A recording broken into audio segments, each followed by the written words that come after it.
अच्छा, my honourable prime minister Imran Khan, मैं आपसे ये पूछना चाहता हूँ कि पीडीएम का आपने देखा जलसा जिस तरह हुआ, आपने भी कहा कि वो फ्लॉप शो था। उसके बाद अब लॉन्ग मार्च की भी तैयारी है, रिजाइन का भी आपसे मुतालबा किया है, आपने भी धरना दिया था और आखिर पे मुज़ाकरात ही करने पड़े, मुज़ाकरात की टेबल पे ही आए आप। आपका मुतालबा कुछ और तरह का था, इनके मुतालबात आपकी समझ में इनके क्या मुतालबात हैं और इसका अंजाम आप क्या देख रहे हैं? और दूसरा, आप ग्राउंड आपके लिए अगर ये क्लियर है तो आप शिफ्ट किस पे करेंगे? डेवलपमेंट होगी अगले 2 साल या कि इकोनॉमिकल रिफॉर्म्स, और किसके ऊपर आप फोकस कर रहे हैं? देखिए, मैंने तो ये जब सारे इकट्ठे हो गए, मुझे तो पहले ही पता था। मेरी आप पहली तकरीर सुन लें। मेरी जो पहली तकरीर थी 2.25 साल पहले, जब प्राइम मिनिस्टर बना, मैंने कहा 2 चीजें की। मैंने कहा ये सारे इकट्ठे हो जाएंगे, जब हम करप्शन के ऊपर हाथ डालेंगे ये सब इकट्ठे हो जाएंगे। और मैंने कहा कि ये सारे कभी झुमरियत की बात करेंगे। वो मेरी तकरीर अवेलेबल है, वो कभी चलाएं लोगों के सामने। तो वही एपीडीएम डेमोक्रेटिक मूवमेंट बन गई, वो मैंने कहा था। और मैंने फिर ये कहा था कि इनके जो मफादात हैं वो पाकिस्तान के मफादात के मुतजाद हैं, ये ऑपोजिट है। ये जो चाह रहे हैं वो जब अगर हम वो कर दें, यानी कि इन चोरों को, इनकी हम चोरी, जो कि पहले बने हुए केसेस हैं, हमने केसेस नहीं बनाए, इन सब के केसेस पहले के बने हुए हैं। ये चाह रहे हैं कि हम नैब को खत्म करके इनके केसेस खत्म कर दें, ये चाह रहे हैं। अगर हम वो करते हैं तो सबसे पहला मेरा सवाल यह है कि ये पाकिस्तान के जेलों में जो लोग बैठे हुए हैं, इनका क्या कसूर है? उनकी तो लाखों की चोरियां हैं, इनकी अरबों रुपए की चोरी, और मुल्क से बाहर ले गए पैसा। तो उन बेचारे लोगों को उनका फिर क्या कसूर है कि वो जेलों में गल सड़ रहे हैं? कई बेचारे जेलों में मर जाते हैं, उनकी तारीख ही नहीं लगती तब तक मर जाते हैं। गरीब लोग हैं ना सिर्फ। ये जो सबसे बड़े डाकू हैं, ये मुझे ब्लैकमेल करने की, मुझे पहले ही पता था इन्होंने कोशिश कर दी है। मैंने बार बार आपको कहा कि ये मुझे कोशिश करेंगे, लेकिन मैंने इनको एनआरओ नहीं देना। लेकिन स्ट्रेटेजी क्या है? जो भी स्ट्रेटेजी इनकी है कभी कामयाब नहीं होगी। मुझे कभी मैंने तो उनको मुल्तान में भी इनको कहा था कि इनको ऑन करने दो जो करना चाहते हैं। हमें सिर्फ लेकिन लोगों की जान और माल की हिफाजत करना गवर्नमेंट की जिम्मेदारी है। अब कोविड से आज 100 से ऊपर लोग मर गए। अब हम सबको पता है कि जब लोग जमा होते हैं बीमारी फैल जाती है, सारी दुनिया को पता है। हम उनको कह रहे, मेरा तो सिर्फ मकसद लोगों को बचाना था।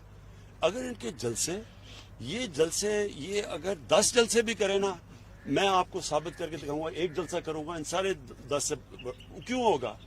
क्योंकि मैं करता हूं पाकिस्तानी कौम के फायदे के लिए जलसा।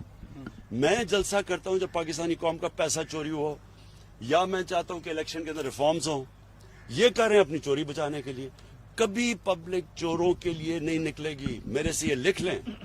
कभी कौम लोगों के, वो बाहर डाकू सारे बाहर बैठ के जाके वहां लंदन की वो शॉपिंग कर रहा है, खाने खा रहा है, और यहाँ कह रहा है लोगों को कि आप सड़कों पे निकलो और मेरी चोरी बचाओ।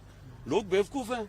देखें, जो इंसान समझता है ना कि अवाम बेवकूफ है, उससे बड़ा बेवकूफ है ही कोई नहीं। इलेक्शन के हवाले से कल कैबिनेट में भी आपने एक डिसीजन लिया कि मार्च के बजाय से फरवरी में, तो क्या सुप्रीम कोर्ट में कोई रेफरेंस दायर करने जा रहे हैं? कैसे करेंगे? और साथ जो कैबिनेट का एलामिया है उसमें यह भी था कि तमाम सियासी जमातों के लिए मुज़ाकरात के रास्ते हम उसे करेंगे शो ऑफ हैंड के लिए, तो इसके लिए क्या करने जा रहे हैं? क्योंकि आईनी तरमीम दरकार होती है कि सदारती रेफरेंस इसमें करेंगे या क्या करेंगे? देखिए 2 चीजें हमने फैसला किया। एक, हम इलेक्शन जल्दी करवाएंगे सेनेट के, क्योंकि ये सारा ड्रामा हो रहा है। ये जो सेनेट से बेचारे, इनका ख्याल है कि कोई सेनेट के इलेक्शन ना हो तो वो तो फेल हो जाना। इन्होंने वैसे ही हमने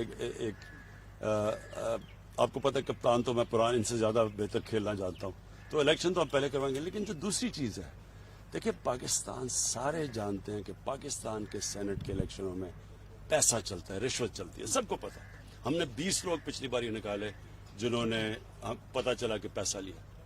इसलिए हम शो ऑफ हैंड्स के ऊपर जा रहे हैं। हमारे ख्याल में हमारे अटॉर्नी जनरल ने हमें ये बताया है कि सुप्रीम कोर्ट में हम रखेंगे। ये हो सकता है कि आइन के अंदर अमेंडमेंट के बावजूद भी हो सकता है ये, इसलिए हम सुप्रीम कोर्ट के पास जा रहे हैं। और हम सिर्फ इसलिए जा रहे हैं कि इस मुल्क में सबको जब पता है कि रिश्वत चलती है सेनेट इलेक्शन में, तो डेमोक्रेसी तो ये कहती है कि शो ऑफ हैंड्स करें, जो जिसके ज्यादा वोट्स हैं वो चीजें, हालांकि सिटिंग गवर्नमेंट के लिए आसान होता है। हम आराम से, अगर हम चाहें, इसलिए तो किसी सिटिंग गवर्नमेंट ने किया नहीं है, हम चाहें तो हम ज्यादा अपनी जितने हमारे मेंबर से ज्यादा हम सेनेटर्स बना सकते हैं क्योंकि हमारे पास पावर ज्यादा है. लेकिन मुल्क के लिए बुरा है कि रिश्वत चलती है और वो लोग सेनेट में पैसे देके आ जाते हैं. इसलिए हम कह रहे हैं शो ऑफ हैंड्स पे आए. फ्रांस में कहा गया कि अब मुज़ाकरात का वक्त गुजर चुका है, आपसे मुज़ाकरात कर नहीं रहे हैं, ये किससे करना चाहते हैं मुज़ाकरात, किसके लिए वक्त? मैंने तो सबसे पहले इनको कहा कि हम रुके. हमने कब कहा कि नहीं करते आपके मुज़ाकरात? नेशनल डायलॉग की पेशकश को वो समझ रहे हैं. नहीं, हमने कब कहा? देखें, पार्लियामेंट का मतलब ही होता है कि सारी बातें पार्लियामेंट में होती है. मैंने तो सिर्फ एक चीज कही है कि सारी बातें कर लें, मेरे से एनआरओ ना मांगे. और फिर ये ऊपर से मुनाफिकत करते हैं कि जी हमने मांगा कब नहीं. हमें इन्होंने 34 इतनी बड़ा पेज दे दिया कि जी नैब के अंदर 34 तरमीम करें, 38 में से 34 तरमीम करें, मतलब कि नैब को दफन कर दें और कहते हैं एनआरओ नहीं मांगा. कोई दरमियानी रास्ता लॉन्ग मार्च से किस हद तक खतरा है? आपका कंटेनर बहुत ज्यादा मशहूर था, क्या अपोजिशन को कंटेनर देंगे या लॉन्ग मार्च को रोका जाएगा? आपने देख ही लिया होगा कि मुझे इनसे कितना खतरा है, क्योंकि जो मैं कितना रिलैक्स कर रहा था जब ये वो जलसा कर रहे थे. अच्छा प्राइम मिनिस्टर, ये बताएं कि खैबर पख्तूनख्वा में आपकी गवर्नमेंट पिछला दौर भी था. आज हमने दौरा किया अस्पतालों का.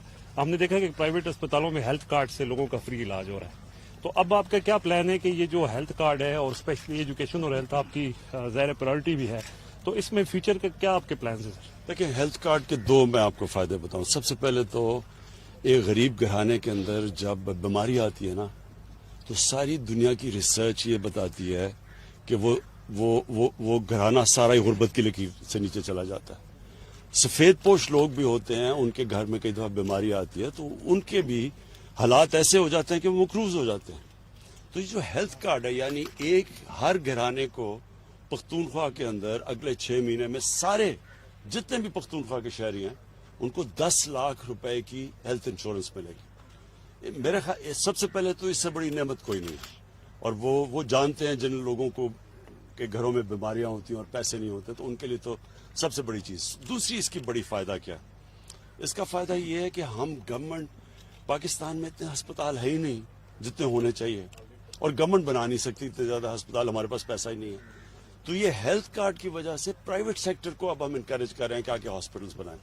तो प्राइवेट सेक्टर का मतलब ये कि अगर कोई भी अस्पताल बनाना चाहे, हम उनकी मदद करेंगे. सबसे पहले कि उनको हम जमीन सस्ती देंगे, क्योंकि जमीनें बहुत महंगी हैं, तो वो बना नहीं सकते. नंबर 2, सारी भी जो चीजें वो इंपोर्ट करेंगे बाहर से जो पाकिस्तान में नहीं बनती, हॉस्पिटल इक्विपमेंट, वो ड्यूटी फ्री होगी. और नंबर 3, हेल्थ कार्ड की वजह से वो कहीं भी अब हर कोई अस्पताल जा सकता है, पैसे दे सकता है हेल्थ कार्ड की वजह से. इसका मतलब जिधर छोटे छोटे शहरों में हॉस्पिटल नहीं होते थे, प्राइवेट हॉस्पिटल, अब प्राइवेट हॉस्पिटल का जाल फैल जाएगा पाकिस्तान में. तो हमारा एक पूरा हेल्थ सिस्टम के अंदर ये इनकलाब है.